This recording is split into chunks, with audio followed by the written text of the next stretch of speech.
더 매일매일 쏟아지는 뉴스, 매일 아침 주요 뉴스 세 가지요. 또 기자가 고른 눈여겨볼 뉴스까지 전해드리겠습니다.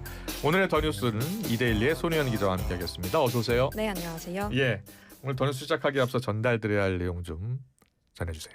네, 지금 청취율 조사 기간입니다. 예, 네, 02로 시작하는 전화가 걸려오면 꼭 받아주시고요. 예, 김영수의 더 인터뷰 잘 듣고 잘 듣고 있다고 이제 예. 이야기해 주시면 감사하겠습니다. 네, 이 방송을 듣고 계시는 청취자분들은 샵 0945번으로 더 인터뷰를 듣고 있는 인증샷과 더불어 응원 문자를 보내주시면 저희가 추첨을 통해서 커피 쿠폰을 보내드리겠습니다. 많은 참여 부탁드립니다. 네, 짧은 문자는 50원, 긴 문자는 100원의 정보 이용료가 발생됩니다. 네, 손희연 기자님 감사합니다. 청취자 여러분께도 감사드립니다. 보내주시면 저에게 큰 힘이 됩니다. 커피 쿠폰 당첨자는 4부 끝에 발표해드리겠습니다. 청취자 여러분들의 많은 참여 부탁드리겠습니다. 자, 첫 번째 더 뉴스는 어떤 소식입니까? 네, 요즘 꽤 시끄러웠는데 예. 네, 이상경 국토교통부 1차관이 갭 투자 논란과 관련해서 대국민 사과를 했습니다. 어제 유튜브 방송 통해서 사과한 거요? 네. 예. 이제 지난 19일 유튜브 어떤 방송에서 이제 집값이 안정되면 그때 뭐 집을 사면 된다는 언급이 나왔고 예. 이후 배우자가 전세를 끼고 주택을 매입한 사실이 알려지면서 이제 파장이 일었는데요. 예. 어제 이 차관이 국토부 유튜브 채널을 통해서 부동산 정책을 담당하는 고위공직자로서 국민 여러분 마음에 상처를 드렸다. 예. 배우자가 실거주를 위한 아파트를 구입했으나 국민 눈높이에는 못 미쳤다며 공식적으로 사과했습니다. 예. 하지만 이제 이 사과 이후에도 질의응답 받지 않고 이제 2분 만에 발표를 종료하면서 좀 비판을 오히려 더 좀 받고 있습니다. 그래요. 이 사과도 유튜브를 통해서 했기 때문에 기자들이 질문을 할 수가 없었어요. 자, 이 논란이 또 계속 커지고 있는 이유는 어디에 있을까요? 네, 일단 발언의 타이밍이 좀 굉장히 좋지 않았던 것 같습니다. 네. 이제 정부가 갭 투자를 막으려고 여러 가지 정책을 내놓고 있는 상황에서 정책을 담당하는 이제 부처의 고위공직자가 좀 이런 갭 투자를 행했다는데 내로남불이라는 비판이 커지고 있습니다. 예. 네. 앞에 이제 정부가 15일에 부동산 대책을 발표를 했었잖아요. 예. 이와 관련해서 아직 좀 후폭풍이 일고 있는 상황입니다. 이제 서울 전역 또 경기 일부 지역이 투기과열지구 조정 대상 지역 토지 거래 허가 구역으로 이제 묶였고 예. 대출도 조이고 있는 상황이에요. 예. 그래서 서울 전역이 또 토지 거래 허가 구역으로 20일부터 이제 적용이 됐는데 실거주 의무가 생기면서 갭 투자가 좀 막히는 상황입니다. 예. 이런 와중에 국토부의 고위공직자가 갭 투자를 했다는 의혹이 일어난 겁니다. 그래요. 예. 그러니까 이제 이상경 차관은 현금도 많더라고요. 예금이 29억 원에 달한다고 하고요. 일단 국토부의 해명은 이렇습니다. 실거주 목적이었다라고 했다고요? 네, 일단은 이 차관의 이제 배우자가 예. 지난해 7월에 경기도 성남 분당구 백현동 아파트를 이제 33억 5천만 원에 사들이고 이를 이제 소유권 이전을 12월에 마쳤는데 그 예. 사이인 10월 전세 계약을 이제 14억 8천만 원에 한 사실이 좀 드러나서 이게 전형적인 갭 투자 방식이 아니냐 이러면서 비판이 커졌습니다. 예. 네, 이제 국토부는 이 차관 부부가 실거주 목적으로 매입한 것이다. 통상적인 갭 투자와 다르다고 좀 해명을 했는데요. 예. 이제 말씀대로 이제 6월에 재산 신고 내역을 보면 예금이 29억 원에 좀 달하는 것으로 파악되면서 좀 전세를 줄 수밖에 없었다는 설명에 의문이 좀 나오고 있습니다. 예. 또 이제 판교 아파트를 6월 7일에 11억 4,500만 원에 매도한 사실도 있는데 이 상경 차관이 6월 29일 이제 차관으로 임명이 되면서 매도 시점과 차이가 얼마 나지 않아서 좀 차관 임명을 앞두고 뭐 다주택자라는 부담 때문에 서둘러 매도한 게 아니냐 이런 추측도 좀 나오고 있습니다. 그래요. 예. 여러 가지 논란이 지금 되고 있는데 정부의 부동산 대책에 대해서 비판의 목소리가 나오고 있다고요? 네. 이 차관의 뭐 나중에 사라시게 말이 무주택자와 실수요자 입장에서 좀 민심과 괴리된 게 아니냐 이런 지적이 좀 빗발치는 상황입니다. 예. 네, 부동산 대책 이후에 지금 계속 한강벨트 중심으로 아파트값이 올랐고 고강도 대출 규제로 서울에서 내 집 마련을 하기 어려워졌다는 분위기까지 팽배해졌습니다. 예. 좀 현실적이지 못하다는 반응이 좀 줄을 이루고 있는 걸로 보입니다. 예. 자, 여야의 입장은 엇갈리고 있고요. 먼저 야당은 어떤 입장이에요? 야당은 이제 계속해서 정부의 부동산 정책을 비판을 해왔는데요. 이번 논란으로 당연히 좀 이상경 차관에 대해 강하게 사퇴를 요구를 하고 있습니다.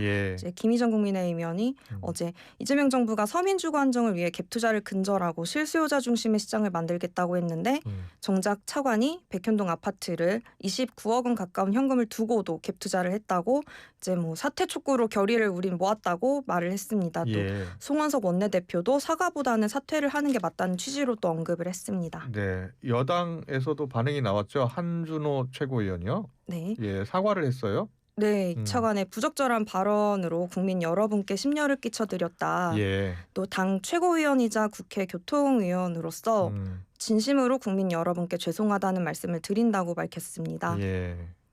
또 어제 박수현 민주당 수석 대변인도 기자들에게 한 최고위원의 사과는 당의 공식 입장이라면서 정책 기조가 흔들리거나 본질이 아닌 것을 공세를 받을 수 있는 언행에 대해 각별히 자제해야 한다는 게 당의 입장이다고 말을 했습니다. 대통령실도 언급이 있었어요? 네, 아주 짧게 있었는데 이제 김남준 대통령실 대변인이 전날 이제 브리핑에서 여러 사안과 국민의 목소리에 신중히 그리고 엄중히 귀를 기울이고 있다고 언급을 했는데 다만 이제 어제 이 대통령이 주재한 수석보좌관 회의에서 이와 관련한 언급은 따로 없었다고 합니다.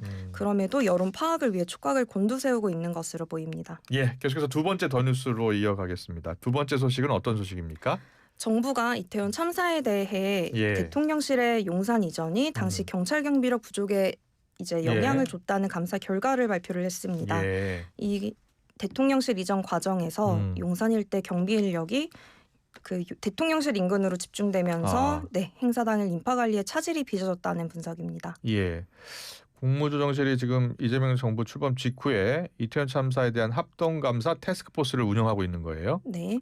TF가 어제 발표한 내용은 경찰청과 서울시청, 용산구청에 대한 합동감사 결과였는데 어제 좀 자료랑 브리핑 내용을 받아서 보았습니다. 이제 참사 당시 제기됐던 총체적 부실 대응 지적이 대부분 사실로 확인된 걸로 보입니다. 그래요. 이 경찰의 인파 관리에 좀 문제가 있었던 거예요. 네. 그 참사 당일 경찰이 용산 대통령실 집회 관리를 위해 경비 인력을 집중 배치했는데 반면에 이태원 일대에 경비 인력을 배치하지 않은 것으로 드러났습니다. 인파가 밀집되는 헬로윈에도 이제 대통령실 인근 경비에 우선순위를 뒀다는 건데요. 또 이 얘기는 좀 나왔던 것이죠. 용산서가 전년과 그 전전년도 이제 수립했던 이태원 인파 관리 경비 계획을 참사 연도에 하지 않았고요. 이태원 파출소도 이제 압사 위험 신고 11건의 현장 출동 명령을 받고도 한 차례 출동했는데 마치 출동 후 조치를 한 것처럼 허위 보고한 사실도 드러났습니다. 그래요? 또 용산구청 역시 이제 참사 당일 당직 근무자 5명 중 재난관리 담당자를 포함한 2명이 구청장 지시로 전쟁기념관 인근 담벼락 전단지 제거 작업을 하고 있었던 걸로 확인이 됐다고 합니다. 그래요. 또 구청장도 다음날 오전 1시에야 상황 판단 회의를 열었고요. 이 합동감사 TF 관련자 62명에 대해서 징계를 요구했다고요? 그 감사 결과 이제 관련자들이 제대로 징계를 받지 않았다고 해요. 그래서 이제 어제 TF는 징계시효 3년이 도과하기 전에 이들에 대한 징계를 요구를 했습니다. 이제 대상자는 경찰청 이제 51명, 서울시청과 용산구청 합쳐서 11명인데 일단 퇴직자와 징계 처분을 받은 자들은 제외를 했고 예를 들면 용산서장, 서울경찰청장, 용산구청 국장, 과장 등은 제외가 됐고 다만 이제 책임 정도가 조금씩 다르니까 이제 구체적인 조치를 위해서 행안부와 경찰청이 검토를 해야 하는 상황입니다. 또 최종적으로 징계위원회에서 결정될 걸로 보입니다. 이 뉴스를 어떻게 보고 계세요? 어제 이제 국조실 관계자 보니까 브리핑 자료 보니까 좀 강조됐던 부분이 이제 유족분들이 제기한 문제에 대해 정부가 TF를 구성해서 사실관계를 파악을 하고 필요한 조치를 취했다. 유가족들과 국민 여러분의 의혹 해소 등 측면에서 조금이라도 도움이 되길 기대한다고 말했는데 좀 늦게나마 유가족들이 요구한 부분에 대해 조금이나마 의혹이 해소돼 다행인 것 같고 또 유가족들 입장을 찾아보니 만시지탄이지만 진상규명의 단초를 열었다는 점에서 의미가 있다는 논평을 또 내셨더라고요. 이제 유가족들은 앞으로 피해자 구조와 수습 대응 전반의 과정에 계속 의혹과 의문을 이제 제기하고 있었기 때문에 그런 예. 부분에 대한 감사도 좀 요구를 하고 있습니다. 그래서 감사 결과가 단순히 이번 징계, 인사 조치로 그치지 않고 사고 이후 책임뿐만 아니라 사고 이전 예방이 가능했는지 점검하는 계기가 되길 바랍니다. 예. 계속해서 세 번째 더 뉴스로 이어가겠습니다. 세 번째 더 뉴스는 어떤 소식입니까? 네. 코스피가 계속해서 고행진을 하고 있었는데 예. 어제 장중 처음으로 3,900선을 돌파했습니다. 하지만 오후에는 좀 하락 마감을 했는데요. 예. 네. 코스피는 전 거래일보다 38.12포인트 하락한 3,845.56의 장을 마감했습니다. 예. 한때 3,902까지 올랐어요? 네. 예. 이제 이는 또 21일 장중 사상 최고치를 이틀 만에 갈아치운 기록이었는데요. 그런데 올랐다가 떨어진 이유는 어디에 있는 거예요? 어제 이제 환율 변동성이 좀 가장 컸던 것 같습니다. 예. 네. 또 일부는 좀 이 수치가 고점이라고 보고 차익 실현을 좀 하는 움직임도 있었고, 예. 네, 어제 환율이 장중 1,441.50원까지 올랐는데 이제 환율이 오르면 일반적으로 좀 외국인 매수가 주춤하고 예. 또 어제 한국은행 금융통화위원회 회의가 있었습니다. 이제 금통위는 기준금리를 연 2.50%로 유지를 했는데 이런 금리 동결 발표가 단기적으로 좀 원화 약세 요인이 됐고 이후 빠르게 환율이 상승했습니다. 이제 이런 변동성이 오후장에서 약세 전환을 이끈 것으로 분석이 됩니다. 네. 마지막 뉴스를 이어갈까요? 자, 오늘의 마지막 뉴스 기자께서 고르신 더 눈여겨볼 뉴스는 뭡니까? 네.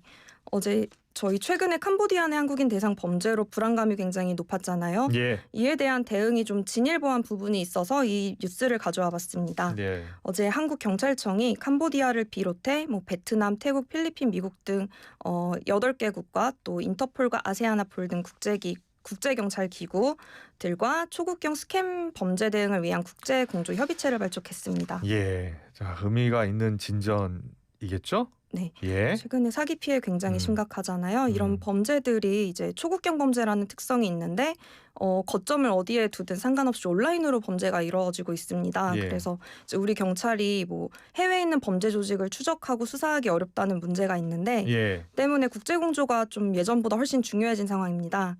또 이번 협의체 경우 한국경찰청이 주도했다는 이제 부분이 있는데 경찰청 설명에 따르면 이번 협의체는 한국경찰이 주도해 국제사회가 공동 대응하는 첫 공식 협력 플랫폼이라고 합니다. 그래서 종합적인 국제공조 시스템을 마련했다는 데도 의미가 있습니다. 그래요. 예. 이 국제공조협의체 은색 수배서를 적극 활용한다는데 은색 수배서가 뭐예요? 네, 적색 수배서는 많이 들어보셨을 겁니다. 이제 인터폴 체포 관련이 목적인 건데 은색 수배서는 올해부터 시범 운영되고 있는 것입니다. 역시 범죄 수익의 추적과 동결, 환수를 목적으로 하는 건데 현재는 각 국가가 할당량을 받아서 사용하고 있다고 해요. 네, 이제 어제 인터폴 관계자는 브리핑에서 내년 또는 2년 내 모든 회원 국가들이 할당된 양의 은색 수배서를 사용하는 게 아니라 무제한으로 사용할 수 있게 될 것이라고 설명을 했습니다. 이제 은색 수배서 경우 이제 해외 범죄 수익 추적 환수 이런 부분이 조직 범죄 재정 기반을 무너뜨려서 피해 확산을 방지하는 데 중요 역할을 하기 때문에 앞으로 은색 수배서를 잘 활용을 해야 될 것 같습니다. 그래요. 혹시 송 기자 코리안 데스크 설치 취재 좀 하셨어요? 네. 어떻게 될 것 같아요? 일단 이번에는 안 됐지만 경찰에서는 좀 계속 추진을 하겠다고까지는 취재를 했었는데요. 일단 당장은 이런 협의체를 위주로 또 저희 캄보디아와 그 양국 또 TF가 있기 때문에 그런 걸 위주로 대응을 좀 할 것 같아요. 아무래도 이제 그 사법권 문제가 있고 현지 당국의 의지가 가장 또 중요하기 때문에 그래도 이런 협의체들이 좀 경찰 이런 문제를 해결하는데 좀 독려를 할 수 있을 것 같습니다. 네, 여기까지 듣겠습니다. 지금까지 이데일리 손희연 기자와 함께했습니다. 잘 들었습니다. 고맙습니다. 네, 감사합니다.